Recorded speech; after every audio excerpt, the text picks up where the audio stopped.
The bright yellow Lamborghini Urus burst out of the whiteout sideways engine, screaming, sliding straight toward my horse barn, like the driver wanted to see how close he could get. Snow exploded into the air. Wind threw it back into my face, blinding, choking. I ran anyway. The Urus fishtailed again, carving polished ice straight toward the barn doors. Inside, the horses lost their minds. Hooves slammed wood, bodies crashed the walls. One panicked kick cracked a support beam with a sharp splitting sound. "Stop!" I yelled, arms out, boots skidding on glare ice. The Urus snapped hard, missed the barn by inches, and spun to a crooked stop. The window dropped. Music thumped into the storm. The driver leaned back, smirking. "Relax," he shouted. "I've got control." I recognized him, the HOA president's son, the same guy who'd been cutting across my land for weeks, laughing off every warning. He looked at the damage at the terrified horses and smiled like nothing mattered. He thought I'd let it go. He thought his mother would protect him. He had no idea what I was about to build next. The HOA president was the kind of person everyone in the subdivision recognized before they knew her name. Perfect posture, controlled smile, always speaking like she was already in charge of the room. She didn't raise her voice. She didn't need to. Things simply moved when she decided they should. And the yellow Lamborghini belonged to her son. That explained a lot. He'd been cutting across my land for weeks, treating my pasture like a private winter shortcut. Every time the snow got deep, every time the roads iced over, he showed up, engine loud, confidence louder. I warned him more than once. I put up signs. I told him how the slope fed straight into my horse barn. He laughed. Said he had great tires. The first time I heard from his mother wasn't face to face. It was a voicemail, calm and clipped, telling me I needed to be reasonable about community access during winter conditions. She called my land shared risk. She said I had a responsibility to think beyond myself. I didn't call back. A few days later, she sent an email, HOA, letterhead, legal language, passive threats. According to her, people had been using that route for some time. According to her, I was creating unnecessary danger by making changes. That's when I understood the pattern. Her son drove like the rules didn't apply to him, and she existed to make sure they never did. He came back 2 days later. Same yellow Lamborghini. Same slope. Same reckless confidence. This time it was daylight, which somehow made it worse. The snow had packed down overnight, polished by wind, into a skin of ice so smooth it reflected the barn like a mirror. I was inside spreading hay when the engine note cut through the quiet, high-aggressive, completely out of place. The Urus slid into view at the edge of the pasture rear end, stepping out immediately. Not an accident, a correction followed by throttle. Deliberate. The horses reacted before I did. They slammed into the stalls, snorting, whites of their eyes showing.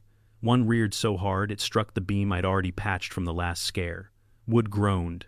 Nails squealed. I dropped the pitchfork and ran. By the time I reached the fence line, the Urus had carved another arcing track closer this time, 10 feet closer to the barn doors. The driver rolled past slow enough to make eye contact, lifted 2 fingers from the wheel like a salute, and kept going. That was the first escalation. I put up heavier signs, not the flimsy reflective ones people pretend not to see, thick boards bolted into posts. Private property. No vehicles. Livestock present. They lasted one night. By morning, one was snapped clean in half, tire marks looping around it like a joke. Another had been pushed face down into the snow, run over until the lettering disappeared. I started logging everything. Dates, times, temperatures, wind, angle of approach, distance from the barn. I measured the slope with a clinometer and marked the ice line with spray paint that froze solid within minutes. None of it slowed him down. Instead, the passes got tighter. He started aiming downhill on purpose, letting the Urus slide until the nose pointed straight at the barn before snapping it sideways at the last possible second. A game. A show. Every time the horses paid for it, sweat steaming off their backs in sub-zero air hooves, hammering panic, feeding panic. The second escalation came with paperwork. An email hit my inbox from the HOA, formal tone bullet points, attached PDF. According to them, I was creating unsafe winter conditions by failing to maintain my land. They cited ongoing vehicle activity and reasonable community reliance on the route. They didn't mention who was driving. They didn't mention the barn. They didn't mention the animals. Instead, they warned me about liability. If a vehicle was damaged, if someone was injured, if emergency access was impeded. I read it twice, then 3 times, and felt something shift. Not anger, focus. I replied once, short, clear, private land, no easement, documented warnings, livestock present. Any further trespass would be recorded. The response came back faster than it should have. Let's not escalate this unnecessarily. That phrase showed up 3 more times over the next week. In emails, in a certified letter, in a voicemail left after 9 p.m. Calm and measured, reminding me that shared solutions are always better than stubborn positions. Meanwhile, the driving got worse. One afternoon, the Urus came in too hot and slid farther than usual. The rear tires lost grip completely, and the vehicle drifted broadside toward the barn. I watched the distance collapse, 20 feet, 15-10. A horse kicked through a plank. The Urus stopped 6 feet short. 6. If it had hit the barn, wall would have collapsed inward. 2 horses would have been crushed before anyone could reach them. The rest would have bolted into broken fencing and ice. That night I couldn't sleep. I replayed the angles in my head. The slope, the runoff line, the way meltwater refroze into a glassy chute aimed straight at the structure. This wasn't random. The land was doing exactly what physics said it would do, and someone was exploiting it. The third escalation came when I figured out why. I followed the tracks one morning after a storm, not toward my barn, but back uphill. They led straight to the edge of the HOA development, to a stretch of road that had been patched and repatched, asphalt rippled like old scar tissue. I checked county records that afternoon. That road had failed winter traction inspection the previous year. Required remediation, regrading drainage, correction, surface replacement. Estimated cost low 7 figures. Instead of fixing it, they'd unofficially rerouted traffic. Through my land, through my barn, through my horses. The Urus wasn't just joyriding. It was testing the shortcut, proving it worked, normalizing it. And his mother, the HOA president, was building a paper trail to make it permanent. That was the moment the conflict stopped being about one reckless driver. It became about a system willing to gamble lives, animal and human, to save money and avoid responsibility. I stood in the barn that evening, hand pressed against the cracked beam, feeling the vibrations of the horses as they shifted restlessly. Warnings weren't working. Paper wasn't working. And if nothing changed, the next slide wouldn't miss. I stopped trying to reason with them. Instead, I started building proof that wouldn't care who his mother was. The first person I brought in didn't work for the county and didn't answer to the HOA. He walked the slope in silence, boots scraping ice breath, fogging the air. He followed the polished tracks downhill past the fence line, straight to my horse barn. He crouched near the doors and ran a gloved hand across the ice-hard snow. "This isn't a driveway," he said finally. "It's a chute." He measured the grade, the angle, the distance from the last point of traction to the barn wall. He photographed the cracked support beam, the gouges where hooves had slammed in panic, the way the land funneled everything downhill. "If a vehicle hits this structure," he said, not looking at me, "it won't be a property claim. It'll be fatalities." I asked him to put it in writing. The second call was to a retired surveyor who still kept his old plats. We walked the boundary pins together, snow squeaking under our boots. No easement, no shared access, no historic right-of-way. The barn sat exactly where it had for decades, and the slope behaved exactly the way gravity always had. I sent copies to the HOA. They didn't reply. What showed up instead was a notice taped to my gate, crooked and half-frozen. HOA letterhead. Legal language polished, smooth. According to them, I was interfering with necessary winter access and creating hazardous conditions through neglect. The message wasn't subtle. If something went wrong, they planned to blame me. That same afternoon, the Lamborghini came back, faster than before. The Urus entered from higher up the slope, carrying speed that didn't belong there. It didn't drift playfully this time. It slid long, silent wrong, the nose locked downhill tires spinning uselessly. I watched the distance collapse. The barn, the doors, the animals inside. At the last second, the driver yanked the wheel. The SUV snapped sideways and missed the barn by less than a car length. Snow detonated against the doors. Inside, the horses went berserk. One slipped hard. Another screamed a raw, tearing sound that didn't belong in any weather. That night, I didn't sleep. I stood in the barn long after dark, hand on the cracked beam, feeling the animals shift and snort around me.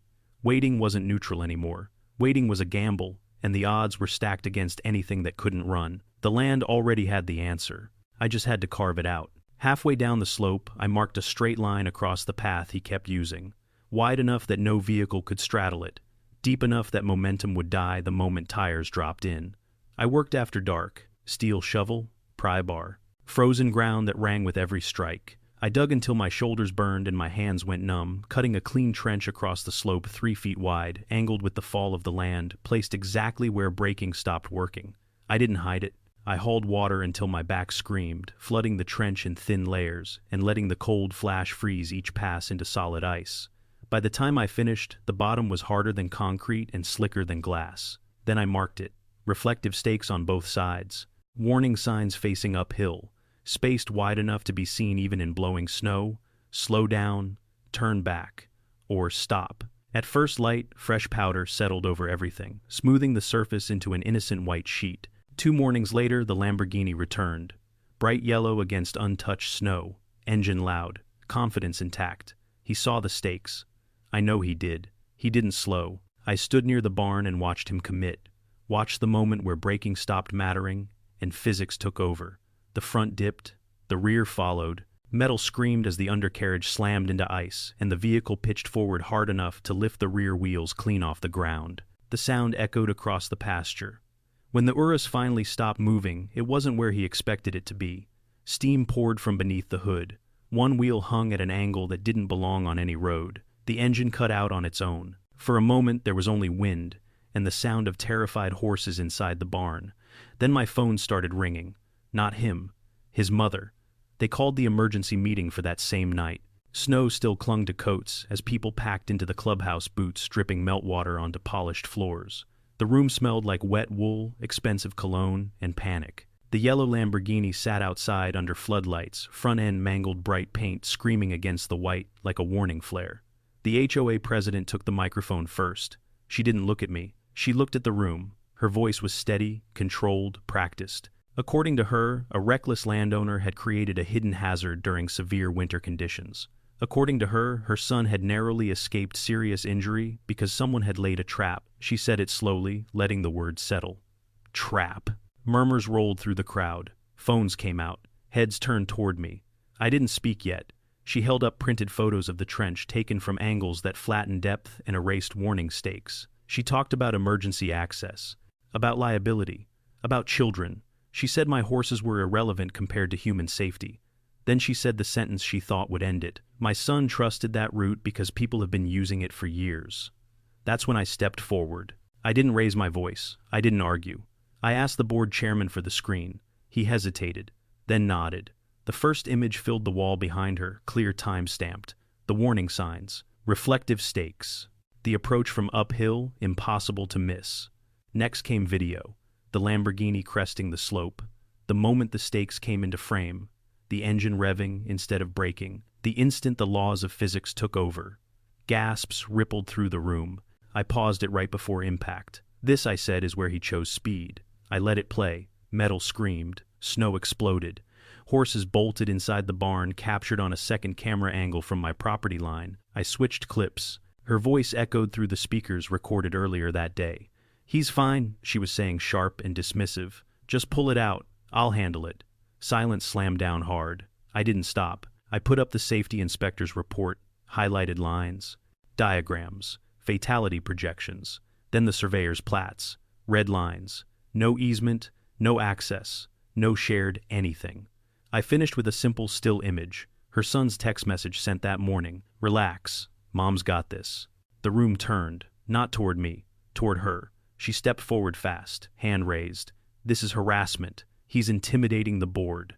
A woman stood up from the second row. "My kids were in the barn when that car slid," she said, voice shaking. "They were screaming." Another man followed. "I warned your son last week." He laughed. "Someone else, you told us to keep using that shortcut." The HOA president tried to speak again. No one let her. The chairman cleared his throat, hands trembling. "We need to address liability." "Address this," I said, sliding one last document onto the table. The cease and desist from my attorney, the notice of damages, the formal complaint copied to the county. And this I added quietly. A photo of the barn door, cracked but standing. If that car had been 5 feet to the left, I said we wouldn't be having a meeting. The vote happened fast after that. Too fast for spin, too fast for control. The motion to pursue action against me failed unanimously. The counter-motion passed: investigation, restitution, resignation. She stood frozen as the words landed. Then she looked at her son sitting pale and silent in the back row. For the first time all night, she didn't have an answer. I didn't say another word. I didn't have to. The room had already decided who the danger was. The room didn't explode when the meeting ended. It deflated. Conversations dropped to whispers. People moved slower, like the air itself had thickened. A few neighbors came up quietly, no speeches, no drama, just nods, quick apologies, hands pressed briefly to my arm before moving on. Someone cracked a window and cold air rushed in, sharp and clean, carrying the smell of snow and pine instead of cologne and fear. For the first time in weeks, my shoulders unclenched without me noticing. I stood there, boots planted on the same carpet, where 5 minutes earlier I'd been painted as a villain, and felt the room shift from accusation to something closer to relief. The horses were still in my head, the sound they'd made when metal screamed past their doors, but now that sound wasn't climbing my spine anymore. It was fading, replaced by the quiet realization that I wasn't bracing for the next hit. The war noise had stopped. The board chairman cleared his throat again, this time softer, and put his phone on speaker. The attorney's voice filled the room, formal and efficient. The HOA would withdraw all claims immediately. Written apologies would be issued within 48 hours. Restitution for fence damage, barn repairs, and veterinary stress assessments would be paid from HOA funds, not discussed paid. The emergency access proposal was formally terminated, and a binding amendment would be filed, prohibiting any reclassification of private agricultural land without third-party surveys, homeowner consent, and a county vote. Someone slid a printed letter across the table toward me, already signed, already stamped. The chairman read the final line out loud, voice tight, the president's resignation, effective immediately, and her removal from all HOA authority, pending an ethics review. No cheers followed. Just a collective exhale, like a storm finally moving off the ridge. I stayed where I was while people filtered out. The clubhouse lights hummed, snow tapped against the windows. Outside, the Lamborghini sat silent, no longer loud or impressive, just an expensive lesson, cooling in the dark. A maintenance supervisor approached and handed me a clipboard. Full repair order for the barn, fence line replacement, reflective markers at the HOA's expense on their side of the boundary. He asked when crews could start. Morning, I said, and he nodded like that was the most reasonable thing in the world. As the room emptied, I walked to the window and looked out toward the black line of trees beyond the lot, toward the slope that had started all of this. Somewhere beyond that darkness were my horses, my barn, my land unchanged, still waiting. My phone buzzed once. A single text from an unknown number. We won't use that route again. I slipped the phone back into my pocket without replying. I didn't need promises anymore. I had paper. I had signatures. I had silence. I stepped outside into the cold. Snow crunched under my boots. The air felt lighter than it had in months. When I reached the truck, I didn't look back at the clubhouse. I didn't need to see who was watching. The engine turned over steady and calm, and as I pulled away, county road lights reflected clean and straight ahead. No shortcuts, no drifted lies, no one daring to cross a line that had finally been drawn where it should have been all along. Some people think power comes from speed and noise. They're wrong. It comes from knowing where the ground stops forgiving you.